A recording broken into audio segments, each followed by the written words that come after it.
মিক্সির বাটিতে আমি দিয়ে দিলাম হচ্ছে পোস্ত আর চাল মগজ। তোমার এই ভেটকি মাছটা এই যে করবো আজকে।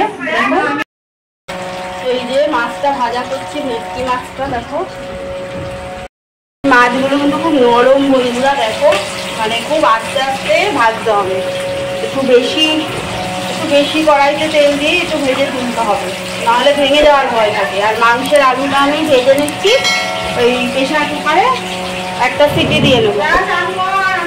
যে মাছটা দেখো এতগুলো ভাজা হয়ে গেছে, আর এটা দিয়েছি কড়াতে, আর এগুলো এখনো দেখো মাছগুলো ভাজা হচ্ছে।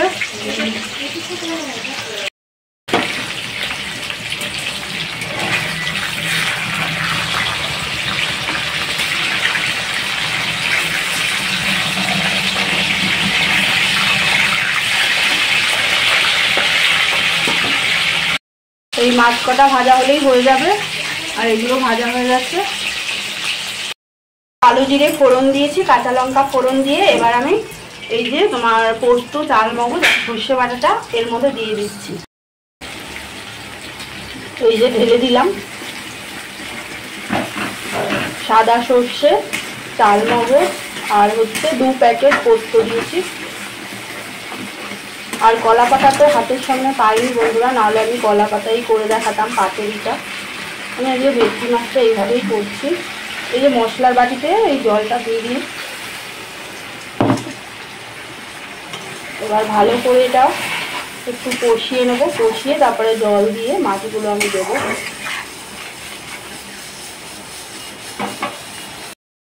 চলো তাহলে পুরো ব্লগটার সাথে থাকো।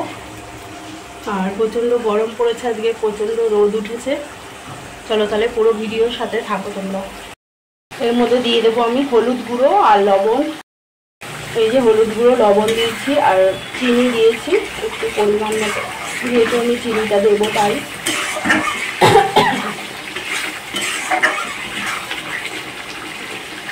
কারণ মার এখানে রান্নাটা করছি তো, মা এই রান্নাতে দেয় মিষ্টি, তাই আমি দিয়েছি। আর একটু জল দিয়ে দেবো, জল দিয়ে কষালে কী হবে, মশলাটা লেগে যাবে না। কারণ এটা যেহেতু এই মাছটা করবো, এই মাছটা মশলাটা কিন্তু একদম লেগে গেলে হবেই না, রান্নাটা একদম পুরো বেশ স্বাদ হয়ে যাবে। এবার জল দিয়ে ফুটে গেলে মাছগুলো দেবো। এটা দিয়ে আমি একটু কষিয়ে নিচ্ছি। দেখো অনেকে আবার কী করে কাঁচা এটা দিয়েই মাছগুলো দিয়ে দেয়, ওরকমও দেওয়া যায়। আমি একটু এটা কষিয়ে নিয়ে নিলাম, যেহেতু অনেকগুলো মাছ আছে। আমি মশলাটা একটু কষিয়ে নিই। আর ওই তেলের মধ্যে আমি দিয়েছিলাম আরও একটুখানি তেল, কারণ এই মাছগুলো অনেকটা রয়েছে, যার জন্য আমি দিয়েছিলাম আর একটু তেল। এই দেখো এবার টকবক করে ফুটে উঠেছে, এবার আমি দিয়ে দেবো জল।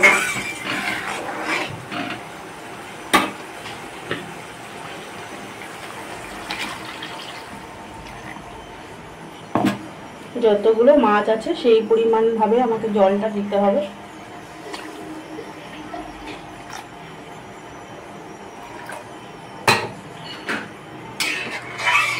কারণ বেশি জল দেওয়া যাবে না, এই মাছগুলো আবার ভেঙে যাবে।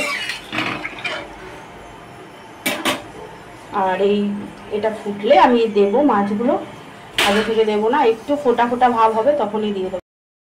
এই দেখো মাছগুলো আমি দিয়ে দিলাম, দিয়ে নেড়ে দিয়ে একটুখানি হালকা করে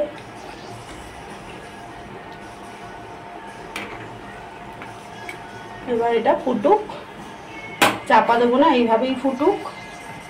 তারপরে একটু গ্রেভি হবে, তখন নামিয়ে নিতে হবে। আর এবার কটা আমি চেরা কাঁচা লঙ্কা দিয়ে দিলাম। আর একটা কথা বন্ধুরা বলতে ভুলে গেছি, যখন মাছটা আমি নুন হলুদ মাখিয়েছিলাম তখন কিন্তু আমি ওর মধ্যে দিয়ে দিয়েছিলাম হাফ মতন কেটে নিয়েছিলাম পাতিলেবু, একটা পুরো গোটা দিইনি, পাতিলেবু হাফ দিয়েছিলাম, এই মাছটার গায়ে মাখিয়ে নিয়েছিলাম যাতে মাছগুলো ভেঙে না যায়। আর দিয়ে দিলাম দেখো ধনে পাতা কুচি, একটুখানি ছিল মার কাছে, তোমার ওই কালকে করেছিল তার জন্য একটুখানি ছিল, আমি দিয়ে দিলাম, হাতের সামনে ছিল তাই।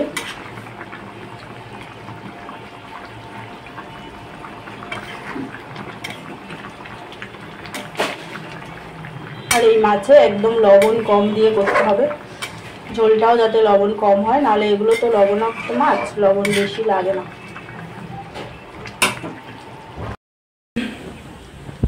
দেখো বন্ধুরা, এই বোন আবার এগুলো এই কাছাকাছি করে দিল মায়ের, যেহেতু আমরা সকালবেলা আজকে এসেছি।